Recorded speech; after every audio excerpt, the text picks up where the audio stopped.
Hi and welcome back. Today I want to talk about thought, share a personal story and some information about Reiki, and offer a visual analogy in regard to thoughts and how there is no actuality of separation. Thoughts appear in here, in this sphere of the universe. Thoughts are things, apparent things like all other things, the actuality of which is most directly said this, or now, or present, or that which is not separate from you. How is awareness aware of thoughts? The simple yet seemingly mind-bending answer is it isn't. Infinite intelligence or infinite mind, which is the appearance of love, appears as this and seems as if in this via this. So from this perspective, it's pretty much like this. And we don't really see this because this is the appearance of us, if you will. Just like things seem magnified through a magnifying lens, but of course when you pull the lens away, it's quite clear that things are not magnified. There seems to be things, or finite things, or separate things, through the apparently finite lens. But of course, without the finite lens, there's no actuality of separate or finite things. Outside of this situation, if you will, there simply is no such thing as thoughts.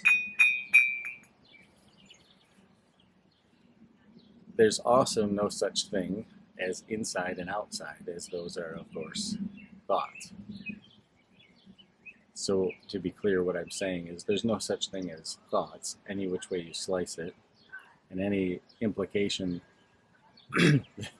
that there is, of course, another thought.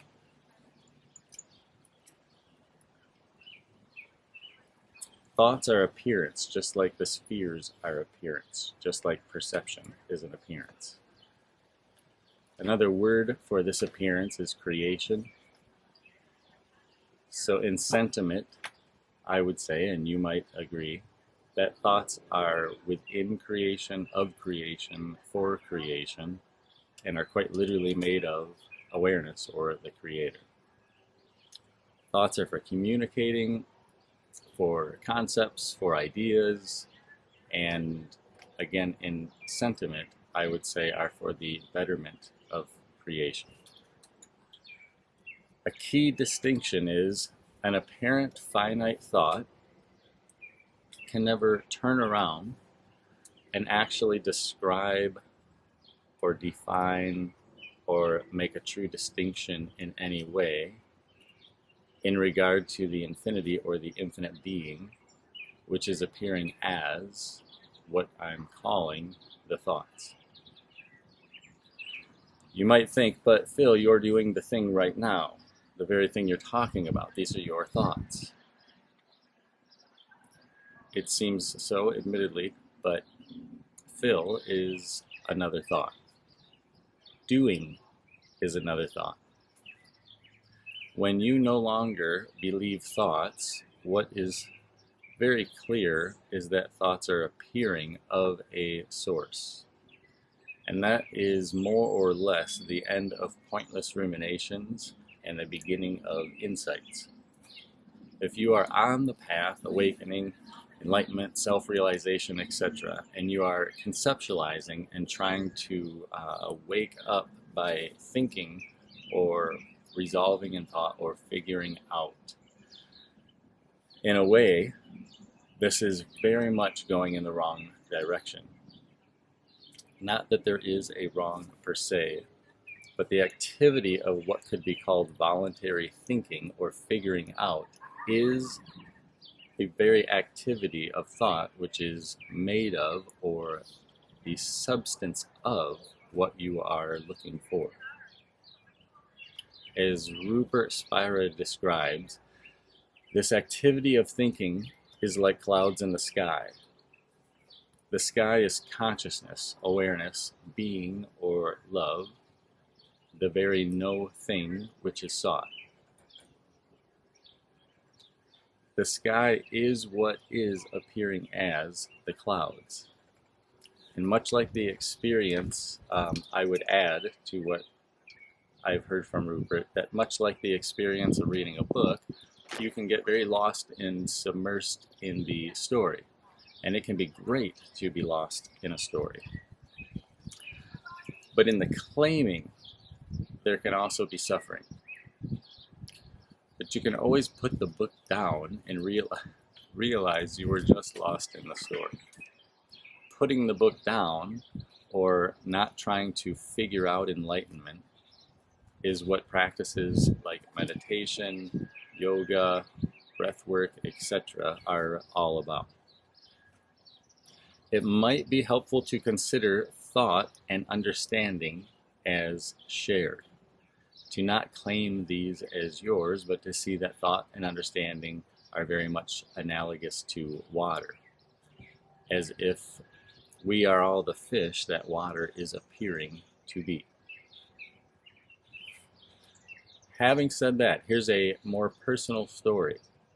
Growing up in my household, there was a lot of attention on pressure, stress, responsibility, sense of urgency, and generally just doing things right. I believed these were indicative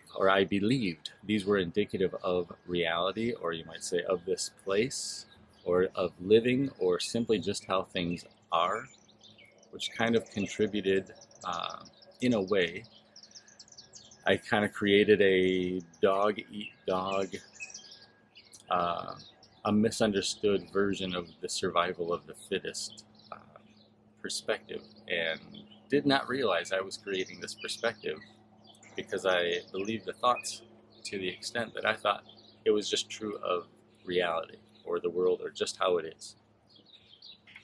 It wasn't until much later, after many days of meditation, that the realization flipped as if someone had turned a light on, that there simply and arguably profoundly are not two, that there is no such thing as separation. And likewise, it was very, very clear that there is no thinker of thoughts. It was seen that all thoughts about myself or a self are illusory. The thoughts arise, but there is no one that they point to. Much like the words in a book are about characters, and there is the experience of the book, there's the experience of the words, there's the experience of the story, there's the experience of those characters. But those characters are fictitious. It's the very same for thoughts. Humorously, paradoxically, a bigger version of this statue was on the shelf at my grandmother's house my entire life, and it caught my eye, but I never thought much about it. But it's sort of came to be a full circle icon, that statue. It's a rather poignant work of art, in my opinion, in the sense that that guy could be sitting there thinking forever. And I interpret that to be the point of the statue, or what it's trying to convey beyond words. This statue conveys a very similar situation, but certainly changes the context a little bit.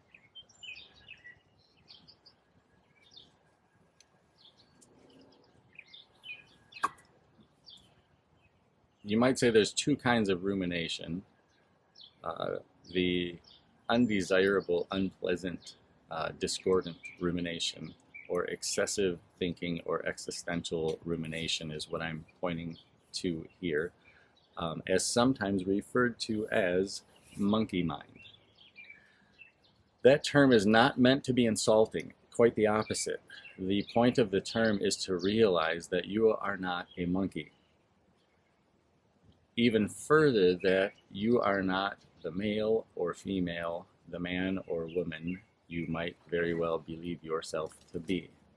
Those also are thoughts that awareness is aware of. The monkey, or if you will, human, seemingly in here, and I don't know if the focus is great, if you can't see it, there is a white little universe inside of there.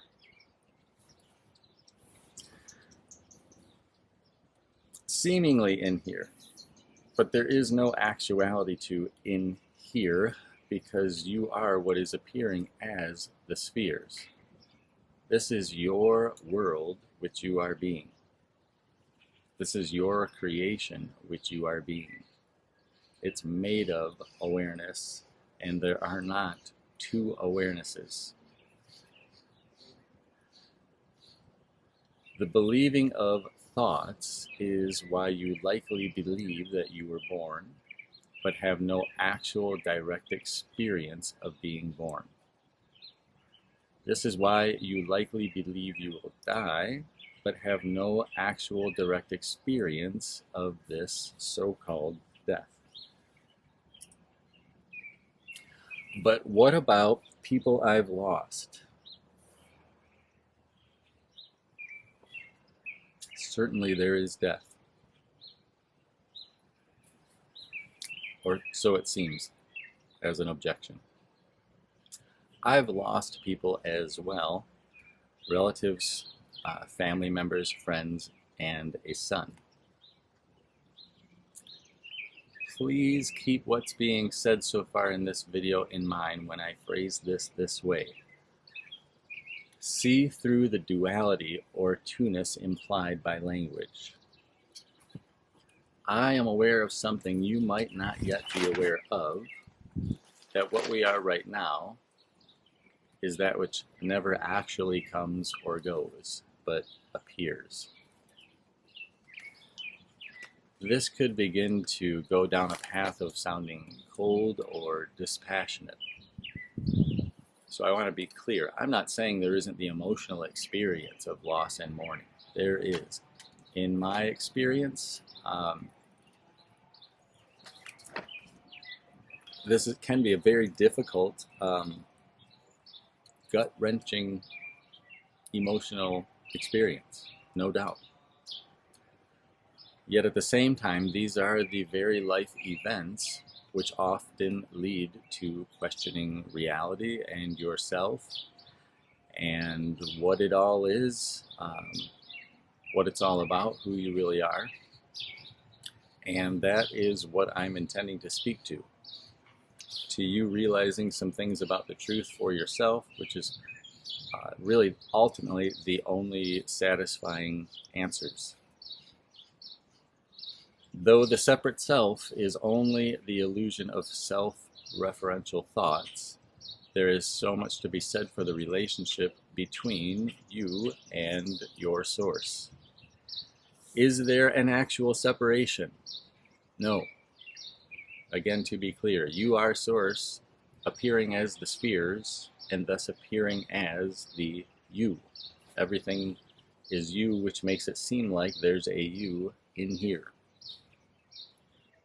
This source is unconditional love, and in this sense it is always there for you, always, without exception. It is literally being you. You might say this is precisely what a conscience is. I've come to think of the conscience like a prism, not a prison, a prism that we know in appearance, such that white light through a prism looks to be the rainbow of colors, but the reality of that rainbow of colors is the white light appearing as.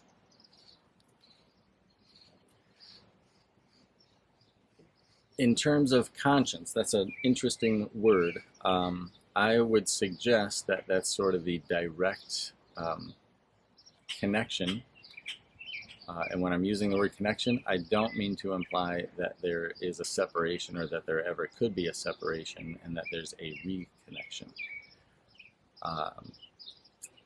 The thoughts arising and the vibrational appearance, and therefore the vibrational discord or alignment of these thoughts with the source, or you might say with the conscience or through the conscience, with the source unconditional love, which is not separate from what is appearing as the thoughts.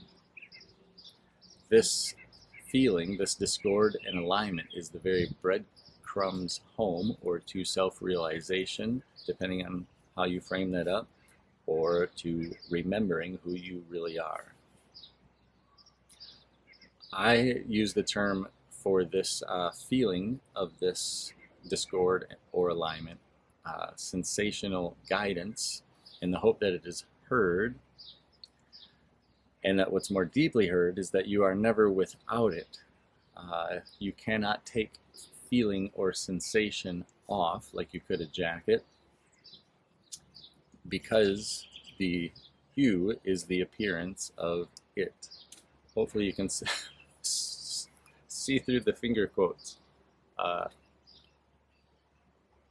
things that I'm sharing in this video and every video cannot be shared by language. So this is an attempt to do that, but you really must receive it, hear it, and see through the duality implied in the words.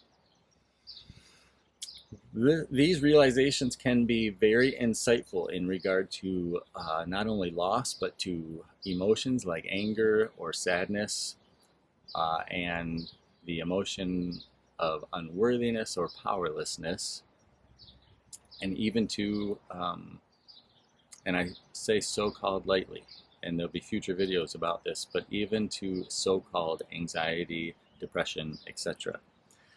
If you focus on the thought that you are unworthy, for example, you do not like how that emotion feels. Don't take this feeling of not great for granted. Listen to the guidance within you, the very guidance that is feeling.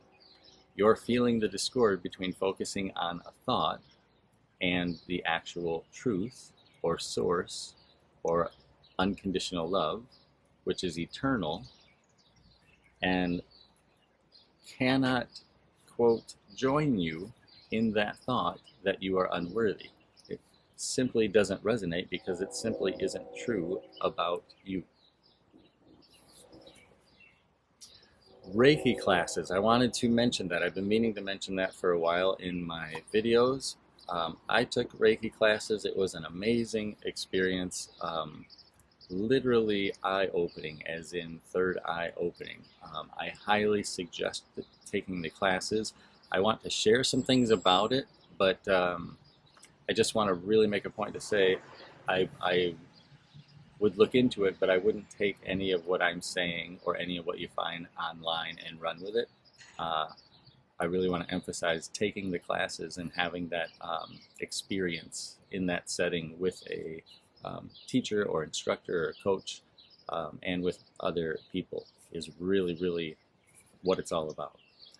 Reiki means Rei as in light, and Ki as in love is the key. Reiki classes are a lot like the path of self-realization, in that first it seems Reiki is something you do until it is inevitably realized it is what you are. Something I would like to share in regard to thought and the relationship between you and you are the symbols used in Reiki. I am sure that you can just Google something like the basic Reiki symbols. There are 3 sort of introductory symbols, so you could Google that and I'm sure you'll find them. Why does the teaching of Reiki use symbols? If you have not seen the movie called Arrival, I would check that out. It communicates this point very well. In short, aliens come to Earth and they don't communicate with dualistic language like humans do. Specifically dualistic as in self-referential thoughts, or thinking that there are separate selves, and thinking that there is a past and a future. They themselves, the aliens in this movie, they themselves communicate by a facet of themselves appearing as the communication, which is circles, which communicate without duality or linear time. The correlation to Reiki that I'm pointing to must be directly experienced, but what I'm suggesting is that simply in writing out the first 3 Reiki symbols each day and focusing on the implied meaning behind each of the 3 symbols, say memorizing them, and then moving to, once you have them memorized from drawing them, moving to just imagining or drawing the symbols in your mind. A completely new communication in regard to that relationship with Source is experienced. You might say one that was veiled by the duality of language. And again, what I'm saying here is just a pointing. It isn't in the language, and it's not going to be realized in the language, but if this is something you're interested in, and I hope that it is, because it is an exceptionally joyful experience, this connection, but it can only be known via direct experience. So give it a Google, order a book, look for a class. I've recommended this very often in my sessions, and quite a few people have done this, and the feedback has been unanimously, completely, overwhelmingly positive. So in a Reiki class, my grandmother, who passed on shortly before I was in this class, appeared in front of me. And again, direct experience becomes very, very key here, because I do not mean in front of me like in the common sense, like a tree appears to be in front of you, but in an entirely different seeing, which is indescribable with language, but I can offer that this seeing is what's very commonly referred to as the third eye, if you will, and is more real than the visual seeing with 2 eyes. It's more like imagining something, seeing it in the mind's eye, except it's stuff that you would never have thought of and would never have imagined. And it's to say that it's incredibly insightful things also that are conveyed to you via your seeing of these symbols, which you don't draw up or bring to mind. They appear as if by their own accord. And these symbols appear in so many different, the same 3 symbols, and there's more that you can get into, but the same 3 symbols appear in different ways, that the color, the density, the size, the way it's drawn in front of you, every possible, you might say, dimensionality to these symbols instantly. So this is not like language and cognition and meaning and understanding. Instantaneously communicates to you more than an entire book. There really is no how this language, prior to language, happens. So that's why I really want to emphasize it's very direct experience oriented, because all the hows come from the I'll say much later dualistic language. The hows and the thoughts and the language are the appearance, just like the symbols, but the more real than real factor, again, really has to be experience. And this is something that I wish for you and anybody. It might sound crazy. You very well might be thinking, Phil's just deluded, believing certain thoughts and not others, or that that this is some special power, or that in just some way that it's nuts. But again, be open-minded. Keep in mind some things that you might have thought were nuts that you later completely saw differently upon experiencing them. And I want to really emphasize these things, this CDs, or seeing through the third eye, seeing this communication of and as and seemingly with infinity is not at all specific to me. I do not come from a long line of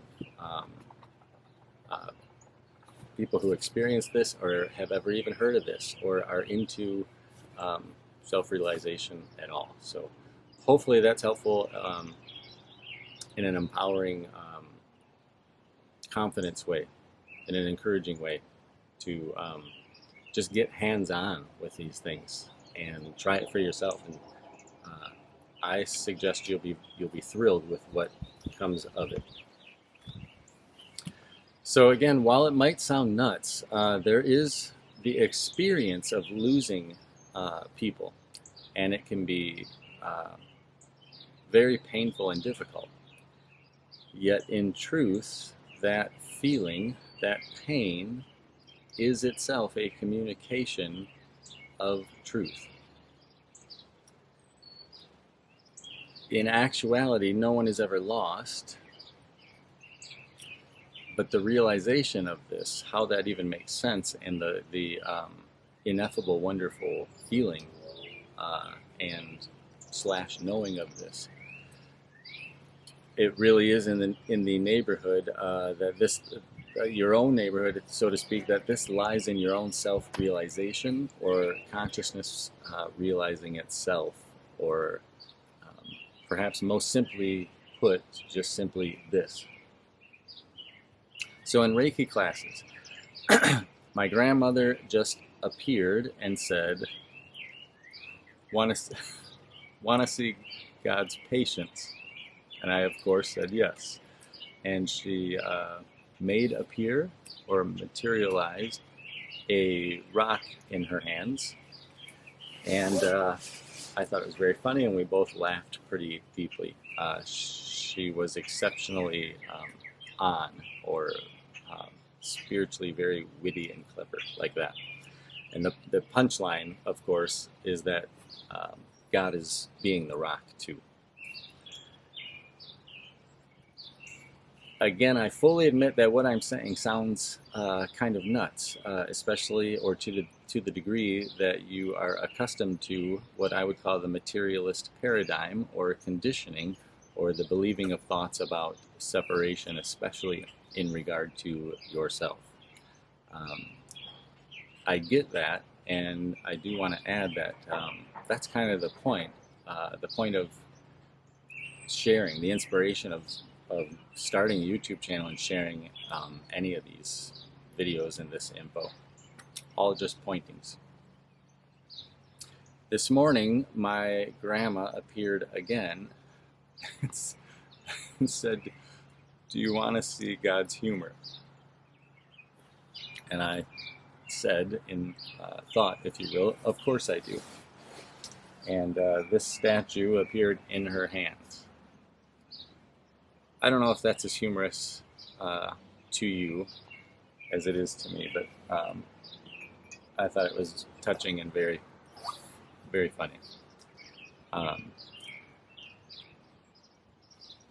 If you're thinking that there are separate selves, if you're kind of in that paradigm, and that these separate selves, and that you are one of them, such as an object in a physical world, lives and dies, again, this probably sounds to you like Phil is a bit nuts and just believing his thoughts, or maybe even making this up.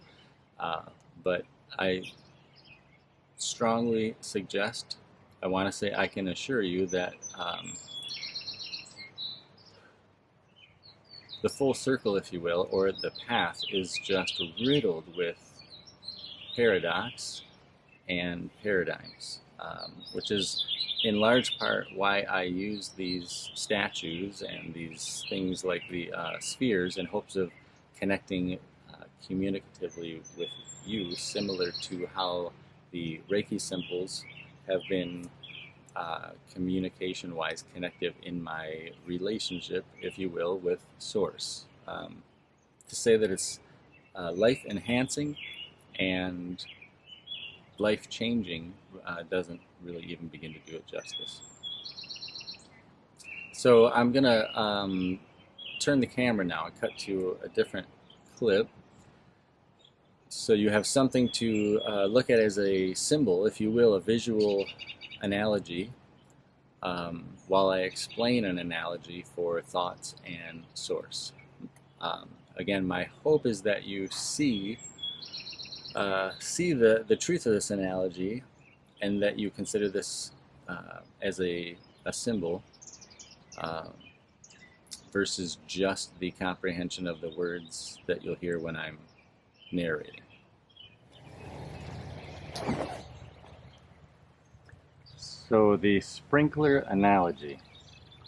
Thoughts are like the drops of water at the top, which very much seem to be separate of the water coming out of the sprinkler. The stream, or the water in the hose, seems to be separate from the water prior to the faucet. And the water prior to the faucet seems to be separate from the water that is the ocean. But see if you can notice this separation is only apparent from thinking and believing the thoughts that the water is separate. Consider, you already know that there are not, quote, two waters. The very same water which comes to the faucet and through the faucet and through the hose and through the sprinkler, appearing as the drops, rises again, falls as rain, and quite literally, of course, is the ocean, is the streams and rivers. While it seems that there are, quote, two waters, it can be realized that, in fact, there are not. As Rumi says, what you seek is seeking you. That drop is the water.